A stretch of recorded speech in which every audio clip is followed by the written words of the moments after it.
ውስጥ በዝርዝር እንደተገለጸው ክቡር ሚኒስትሩም በሰፊው ሲያብራሩት እንደነበረው መንግስት እየተከተለ ያለው ጥብቅ የሆነ የገንዘብ ስርዓት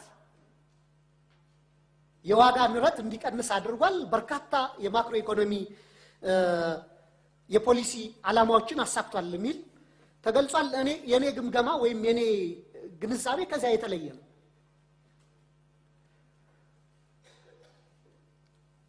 መንግስት የመኒ ሳፕላይ ሊሚት ማድረጉ ገበያ ውስጥ በከፍተኛ ሁኔታ የጥሬ ገንዘብ እጥረት እንዲከሰት የመኒ ሳፕላይ እጥረት እንዲከሰት አድርጓል። መንግስት የመኒ ሳፕላይ ማጣጣም ያለበት ከዲማንዱ ጋር ነው። ኢኩሊብረም የሆነ ዲማንድና ሳፕላይ ሲኖር ነው ምክንያታዊ ሊባል የሚችል። ነገር ግን መንግስት ያደረገው ምንድነው? የዋጋ ንረቱ በከፍተኛ ሁኔታ ለክልሎች በጀት እንልካለን። አገሪቷ ያለባትን የውጭ ዕዳ መጀመሪያ አገሪቷ ያለባትን የውጭ ዕዳ ነው የምናስቀድመው። የውጭ ዕዳችንን በየወሩ ጠንቀቀን እንከፍላለን። በሚቀጥለው የፌደራል የክልሎችንም በጀት እንልካለን። የፌደራል አስፈጻሚ ተቋማት መደበኛ እንልካለን። ከዛ የተረፈውን ካፒታል ደግሞ እናስከትላለን እንደየ ትኩረት መጠኑ ማለት ነው። አለን ፕራዮሪቲ ዝርዝር የካሽ ፍሎ ፕላን የተደረገ ነው የሚሰራው። የሚኖረው ገቢ ይታወቃል። ከኢኮኖሚ ውስጥ የምንበደረው ይታወቃል። ከውጭ የሚመጣው ይታወቃል። በአገልግሎት በዲቪደንድ ይታወቃል። ዝርዝር ካሽ ፍሎ ይሰራና የካሽ ፍሎው እና የተመደበው በጀት መካከል ልዩነት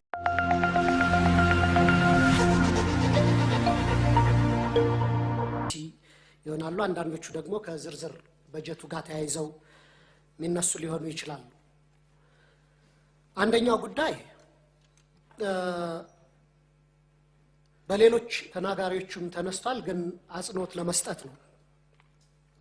ከቀረበው የበጀት ረቂቅ ላይ የደሞዝ ማሻሻያን በተመለከተ የተገለጸ ጉዳይ የለም። ምናልባት 269 ቢሊዮን መጠባበቂያ ይላል። መጠባበቂያ ለደሞዝ ለአበል ተብሎ ተገልጿልና አጠቃላይ የመንግስት ሰራተኛው ደሞዝ ደግሞ ወደ 266 ቢሊዮን ስለሆነ ይሄ ከ269 መጠባበቂያው የደሞዝ ጭማሪ የሚመለከት ጉዳይ አለ ወይ የሚል ነው። ምክንያቱም ክቡር ሚኒስትር እንደሚያውቁት የማክሮ ኢኮኖሚ ማሻሻያው ጋር ተያይዞ በከፍተኛ ሁኔታ የመንግስት ተቀጣሪዎች ነዋሪዎች ኑሮን መቋቋም በማይችሉበት ሁኔታ ላይ ነው የሚገኙት። በግልጽ የዳቦ ጥያቄም እየቀረበ ነው። በሐኪሞች በመምህራን እየተነሳ ነው። ስለዚህ ይህ ጉዳይ መልስ ይፈልጋል።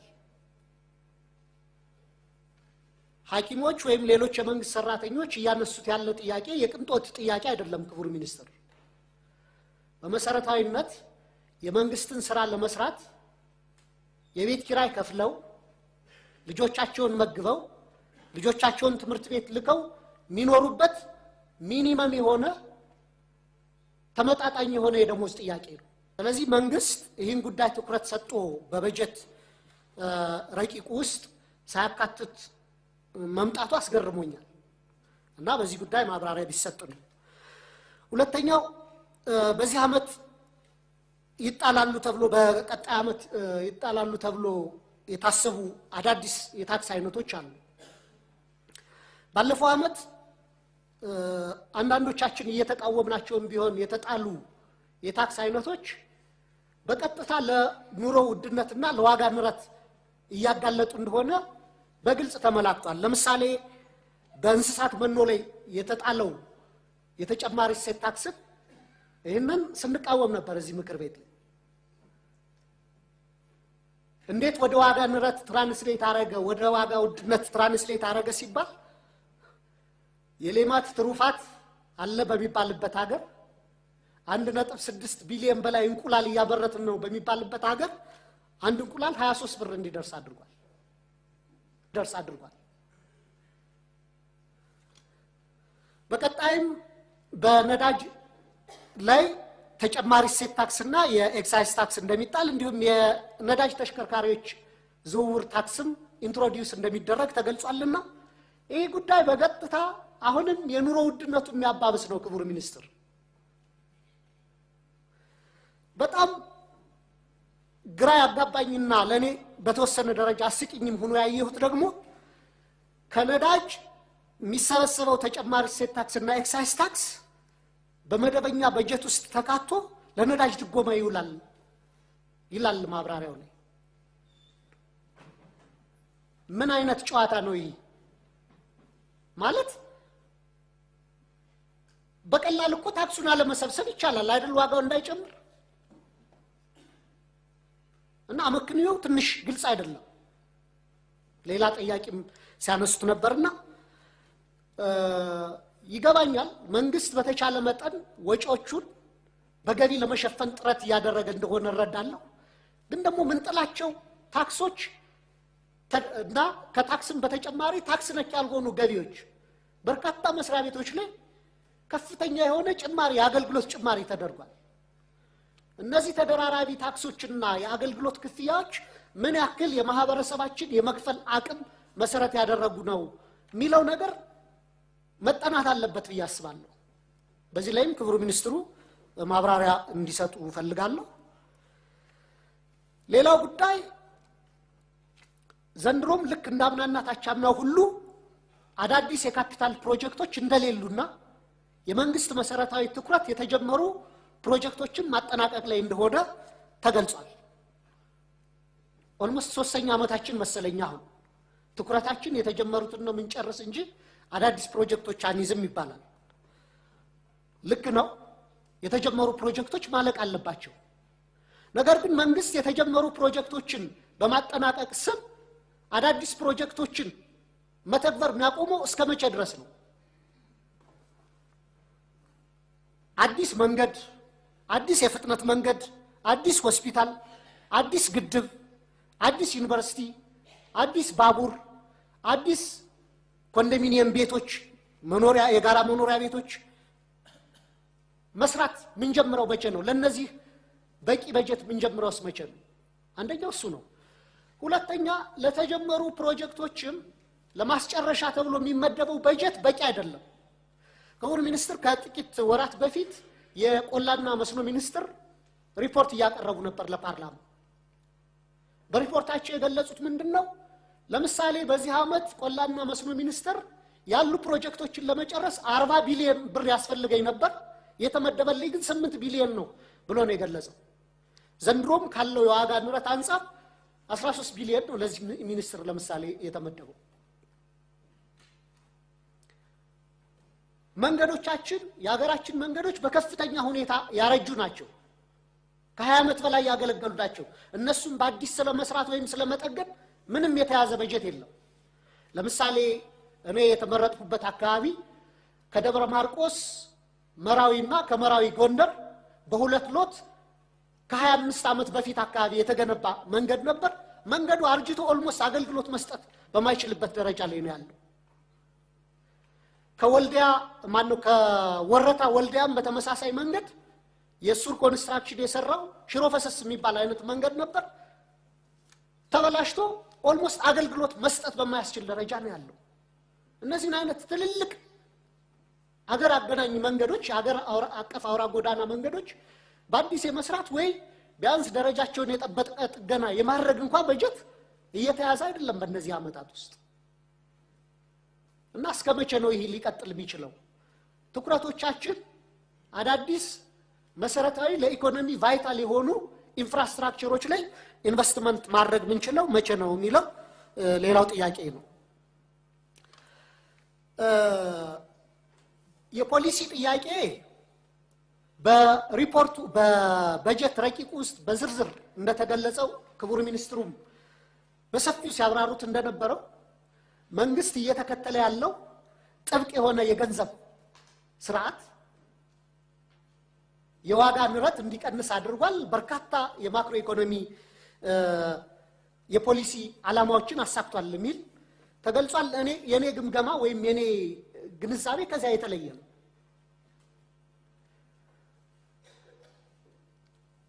መንግስት የመኒ ሳፕላይ ሊሚት ማድረጉ ገበያ ውስጥ በከፍተኛ ሁኔታ የጥሬ ገንዘብ እጥረት እንዲከሰት የመኒ ሳፕላይ እጥረት እንዲከሰት አድርጓል። መንግስት የመኒ ሳፕላይ ማጣጣም ያለበት ከዲማንዱ ጋር ነው። ኢኩሊብረም የሆነ ዲማንድና ሳፕላይ ሲኖር ነው ምክንያታዊ ሊባል የሚችለው። ነገር ግን መንግስት ያደረገው ምንድነው? የዋጋ ንረቱ በከፍተኛ ሁኔታ በመናሩ ምክንያት ከገበያ ገንዘቡን ማውጣት፣ ባንኮች ላይ ካፕ በመጣል እንዳያበድሩ በማድረግ አጠቃላይ የገንዘብ እጥረት እንዲከሰት ተደርጎ አንዳንድ ሴክተሮች ኦልሞስት ከጨዋታ ውጭ ሆነዋል። ሪል ስቴት ሴክተሩን ማንሳት እንችላለን። የቤቶች ግንባታ፣ የቤቶች ሽያጭ ተመቷል ኦልሞስት። ይህ ሴክተር ደግሞ ከፍተኛ ኢኮኖሚ አንቀሳቃሽ የነበረ ሴክተር ነው።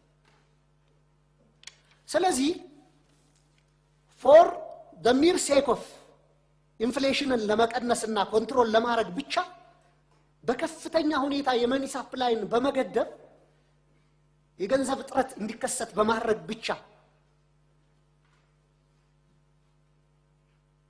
የዋጋ ንረት አንጻራዊ ቅናሽ አሳየ ብሎ መኩራራት ይቻላል ወይ?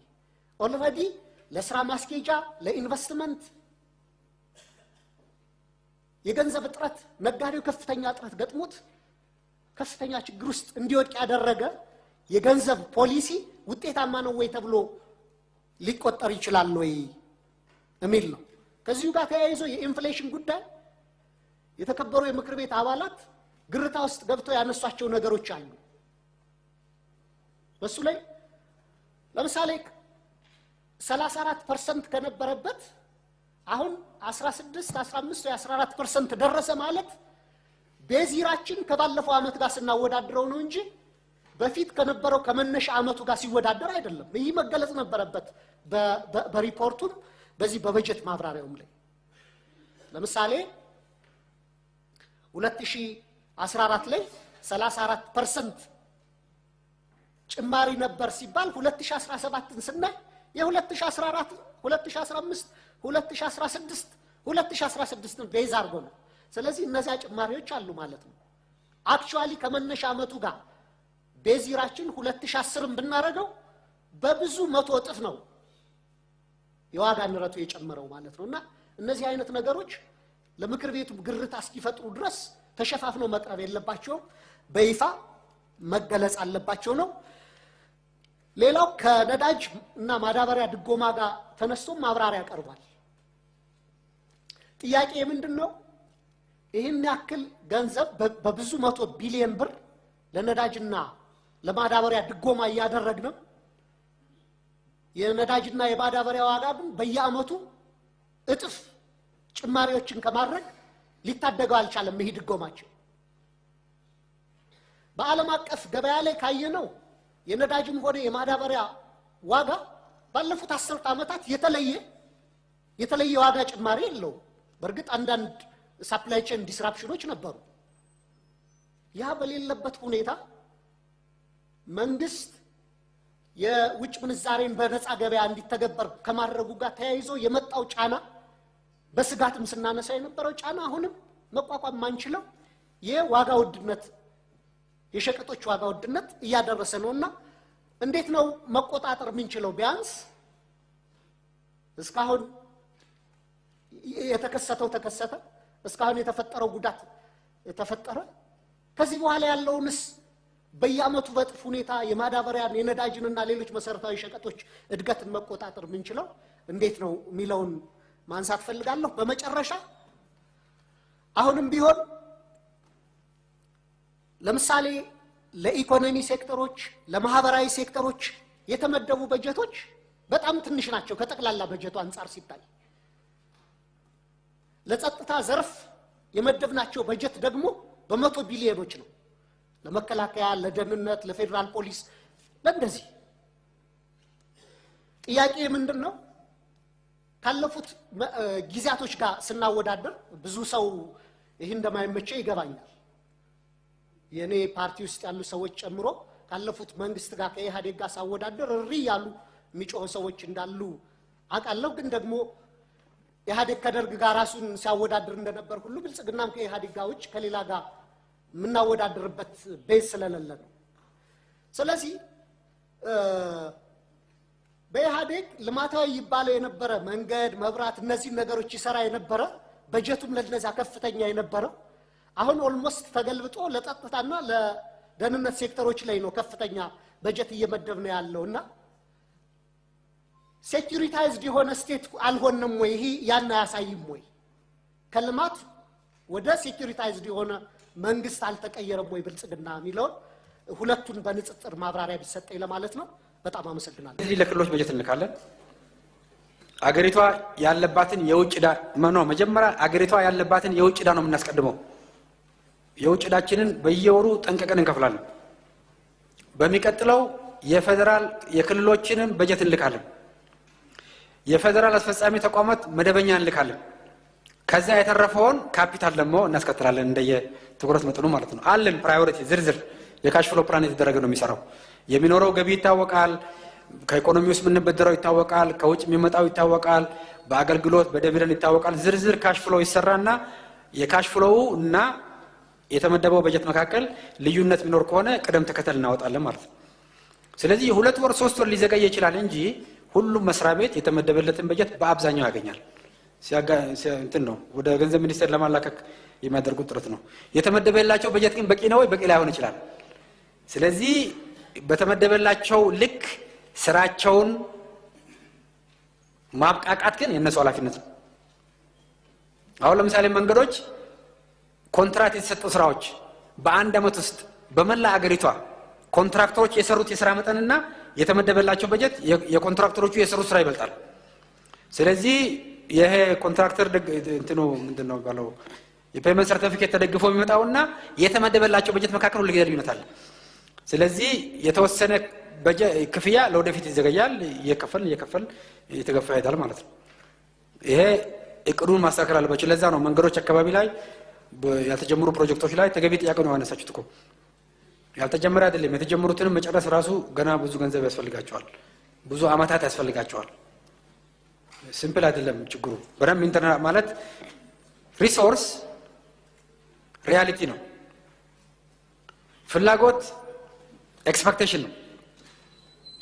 ስለዚህ ሪያሊቲ ነው ገቨርን የሚያደርገው አክቹአሊ ያለው ሪሶርስ መጠን። ስለዚህ ለዛ ነው በጀት ያስፈልገው። ለዛ ነው ኮንስትሬንት ኢምፖዝ መደረግ ያለበት ማለት ነው። ውጤታማነት ባለው ሪሶርስ ውስጥ መሆኑ ማየት ያስፈልጋል። ስለዚህ ይሄኛው ነው የንግድ ባንክ ብድሮች የዋሉበት መንገድ ከህዳሴ ግድብ ነው። ቤዚካሊ የኮሻ ነው፣ ባቡር ነው፣ የስኳር ፕሮጀክቶች ናቸው።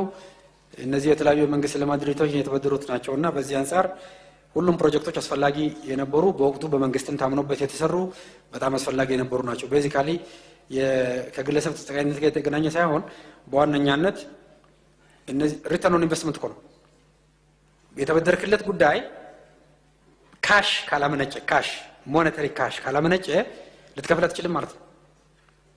ስለዚህ የኢነርጂ ሴክተር ጠቅላላ ኢንቨስትመንት በቂ ካሽ አመንጭቶ ኮመርሻል ሪተርን አረጋግጦ አይከፍልም ለንግድ ባንክ። ለዛ ነው ዞሮ ዞሮ የንግድ ባንክ ባላንስ ሺትን ያናቀው። ስለዚህ በዚህ ደረጃ ታሳቢ ቢደረግ ነው። ሪፎርሙ በጣም ኢምፖርታንስ ያደርጋል። ሌላ ነዳጅ ላይ የተጣለው ታክስ አዲስ ታክስ በነዳጅ ላይ የተጣለ የለም። የነበረ ታክስ ነው። ይሄው ምክር ቤት ያጸደቀው ታክስ ነው። ታክሱ ስለተጣለ ግን ይሰበሰባል ማለት አይደለም አውቶማቲካሊ። ከዚህ በፊት ይሄ ምክር ቤት ያጸደቀ ቢሆንም ታክሱ ግማሽ ነበር የሚሰበሰብ የነበረው ማለት ነው። እሱም በነዳጅ ድርጅቱ ነው የሚሰበሰበው ለድጎማ እንዲውል ማለት ነው። የተከበረው ምክር ቤት ግልጽ እንዲሆን አዲስ ታክስ የለም፣ የነበረ ታክስ ነው። በሚኒስትሮች ምክር ቤት ውሳኔ ግማሹ እንዲሰበሰብ ለድጎማ እንዲውል ተደርጎ የነበረ ነው። ይሄኛው አሰራሩ ነው የሚቀየረው ለወደፊት። አሰራሩ በገንዘብ ሚኒስቴር በጀት ውስጥ ገብቶ ተመልሶ ወደ ድጎማ እንዲውል የማድረግ ጉዳይ ነው።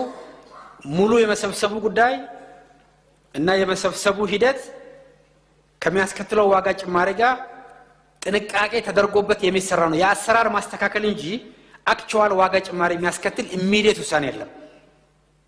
አክቹዋል ዋጋ ጭማሪ የሚያስከትል ኢሚዲየት ውሳኔ የለም። የመሰብሰብ ሂደቱ የፋይናንሻል ፊስካል ትራንስፓረንሲ መረጋገጥ ስላለበትና የሪፎርሙ አንዱ አካል ስለሆነ አሁን በከስተምስ በኩል ተሰብስቦ ወደ ገንዘብ ሚኒስቴር ቋት ገብቶ በገንዘብ ሚኒስቴር ቋት ውስጥ የድጎማ በጀት የታወጀ ስለሆነ ለነዳጅ ድርጅት በዛ መልኩ እንዲያልፍ የማድረግ ጉዳይ ነው። በሚኒስትሮች ምክር ቤት ውሳኔ እዛው በዛው የነበረውን የአሰራር ማሻሻያ ነው ፕሮፖዝ ተሸክሞኛ ኮንትሸክሞ ነው ፌደራል መንግስት ተሸክሞ ይሄ የተከበረው ምክር ቤት ያጸደቀው በጀት ማለት ነው። አሁንም በዚሁ መልኩ ነው የሚቀጥለው። ምንም አይነት የተለየ ዋጋ ጭማሪ በዚህ ምክንያት የሚመጣበት ምንም ምክንያት የለም። አሰራሩ በሚዘረጋበት ጊዜም በቂ ዝግጅት ተደርጎ የሚመለከታቸው አካላት ጋር በቂ ውይይት ተደርጎ መቼ እንዴት የሚለው የሚፈጸመው በዛን ጊዜ የሚታይ ነው። ግን ይሄንን የፊስካል ትራንስፓረንሲ አሰራር በሚቀጥለው አመቱ ስለመተግበር ፍላጎቱ ያለ መሆኑና በዚህ ደረጃ የመንግስት መቅጣጫ ያለ መሆኑ ነው። ይሄ ግን አዲስ የተወሰነ ውሳኔ አይደለም፣ የነበረ ነው። አፈጻጸሙም ሙሉ ይሰበሰባል፣ ግማሽ ይሰበሰባል፣ እንዴት ይሰበሰባል የሚለው የሚመለከታቸው ተቋማት ጋር በጋራ የሚያይ ነው። ስለዚህ በነዳጅ ዋጋ ጭማሪ በዚህ ምክንያት የሚከተል ኢሚዲየት ነገር የሌለ መሆኑን መገንዘብ ያስፈልጋል ማለት ነው። ስለዚህ የዓለም ዋጋ እየታየ የድጎማ መጠኑ እየታየ የሚያስከትለው ሁኔታ እየታየ ለወደፊት በሚሰጥ አቅጣጫ በወደፊቱ ይታያል። ንግድ ሚኒስቴር የነዳጅ የሚቆጣጠረው ተቋም የራሱን የቻለ ስትሪንግ ኮሚቴ ያለው በዛ በጥንቃቄ የተመራ የሚሄድ ጉዳይ መሆኑን ታሳቢ እንዲደረግ የሚለው ማየት ነው። የህብረተሰባችንን ጫና በሚገባ ተገንዝበን ከፍተኛውን የማህበራዊ ድጎማ ዘንድሮ ተግብረናል። የሚቀጥለው ዓመትም በተወሰነ ደረጃ የሚቀጥል መሆኑን ታሳቢ መደረግ ይኖርበታል ማለት ነው። ማዳበሪያ ድጎማ ይቀጥላል። ዘንድሮም በበጀት ተደግፎ የቀረበ ነው። በዚህ ላይ መንግስት ጠንካራ አቋም ነው ያለው። ይህንን በዚህ ደረጃ ማየት ያስፈልጋል። የአዳዲስ ካፒታል ፕሮጀክት ቅድም ባየሁት ነው። ግብርና ባለስልጣን የህዝብና ቤት ቆጠራ ዝግጅቱ ካለቀ መጠባበቂያ እኮ የሚያዘው ለእንደዚህ አይነት ጉዳዮች ነው። የሚመለከተው ተቋም በመንግስት ደረጃ በሚወሰንበት ጊዜ ነው የሚሆነው። ሞስት ላይክሊ የሚመስለኝ የሚቀጥለው ዓመት ድረስም ትልቅ የምርጫ ኃላፊነትም ያለበት ዓመት ነው። በጣም ብዙ ሰርቬዎችን መካሄድ ይኖርባቸዋል። በጣም ብዙ ዝግጅት መካሄድ ይኖርባቸዋል። ምቹ አገራዊ ሁኔታ እየተፈጠረ ያለበት መሆኑ ታሳቢ ይደረጋል። ምናልባት ከአንድ ዓመት በኋላ ይመስለኛል የሚተገበረው። ስለዚህ በዛን ጊዜ በበጀቱ የሚካተት ነው የሚሆነው።